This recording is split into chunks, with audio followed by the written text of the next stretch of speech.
దేశమంటే మట్టి కాదు, దేశమంటే మనుషులు, which literally translates down to, when we speak of a nation, it's not the soil that we are referring to, it's the people residing in the nation.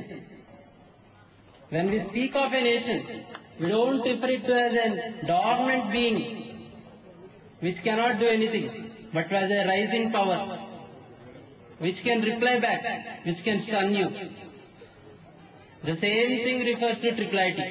When I saw IIIT, I wanted my IIIT to be socially active, politically conscientious, and develop the individuals into a great being. I wouldn't go on elaborating on the aims of IIIT, which I feel should be the future goals. I am here to just continue with where Maru has left. Prasant, when he came to IIIT, was a kid. He loved watching only football, cricket matches, that's it. He didn't know anything else.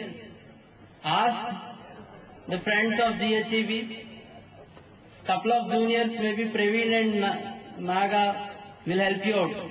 He used to watch only cricket matches, nothing else. Is it that after 2 years he had drank a potion and he has become set on fire? Is he set on fire by something? No, it didn't happen overnight. What was the transformation? Many of you might be having the doubt. Is it that inherently this guy doesn't do anything which is human-like? He has become, he is such a baby-faced assassin. What's happening to him? First 2 years were very comfortable. As time went on, I myself was not satisfied with it, but nor I was very fired up and then wanting to change something, until unless one gentleman by name Professor Govindrajulu came up and then challenged in the class, open challenge. Is there anyone who, are you guys fit enough? Do you have any amount of perseverance? What are you going to do in life? Have you ever met a Turing Award winner? Leave alone Turing Award. Did you ever read a JACM paper? Leave alone that. Can you imagine to get an ACM paper? He threw an open challenge at students saying, I'll give 10,000 rupees to anyone who gets a paper. That was the moment when I decided, this is the chance. I'll stun him.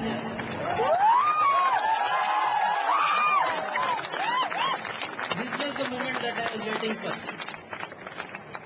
However, things were not that easy. Is it that Prasant doesn't like watching Big Bang Theory and the other cartoons, other things? No. Is it that he has totally become a sannyas with a wet head on his shaved head? No. Before I go ahead and elaborate into these reasons, I'll give you a small story. This is the story of a person called Omi. Omi was a very sincere intermediate student, or +1, +2, whatever it is. He went on to get a good rank and finally joined a decent institute for architecture. As this guy went on, the first 2 years he was a mere 6-7 pointer. Then he somehow felt that the environment was lacking in something. It's not that the entire system was a failure.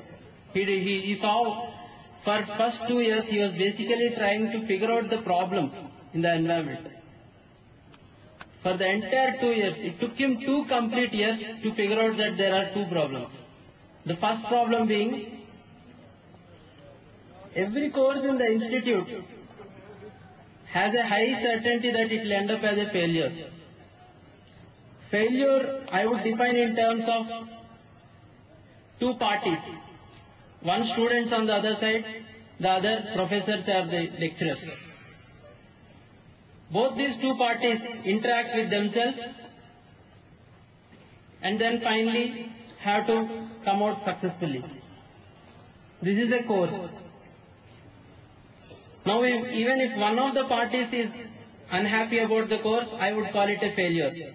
At least one of them. This went on. Omi figured this out, but unfortunately he couldn't do anything. He was a mere second year B.Tech student at an architecture college. What can he do? So he started thinking deep.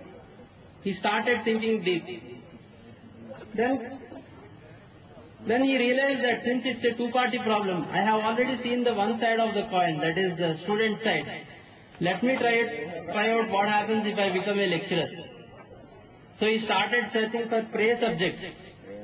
And then he found this subject, theory of design. This subject was so badly placed that nobody would even come and take a TH there. Nobody would challenge me. Ideal subject, because I personally wanted something wherein I don't have competition. Omi then went ahead. He said to himself, this subject is the subject that we have to change. If we change this, we can get the focus on us. What is the use of getting the focus? So that he can tell something and people will listen. This was the idea with which Omi started.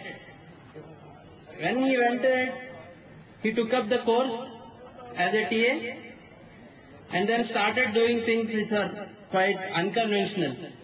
He said, I'll have 2 quizzes per week. I'll trouble students. What not, do everything. Finally what happened? As things turned out, people revolted. Scores of students met the faculty. This TA should be sent away. As this kept on going, finally this guy Omi, as a sincere TA, caught few students copying. As usual, routine stuff. But then this time there was a change. He sent a mail to students, and students as usual, they said that this is common, so you cannot do anything much. So I thought this is not the way to deal with them, and called for a small meet. Then Omi wanted to introduce them with a small survey. He started the survey like this. He was interacting with the students basically. Let's start with the food. Food is the most important thing that I feel is invariable to any one of us. He said that you have 3 options. The first option being, you would be given an infinite quantity of something, so that whenever you feel you are hungry, I would give that to you on a plate. The second option being, I would give you some random offerings on a plate.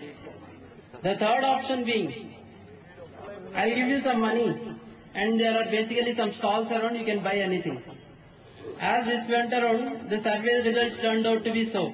90% of them offered that they would accept the money and buy the goods, which is okay, fair enough.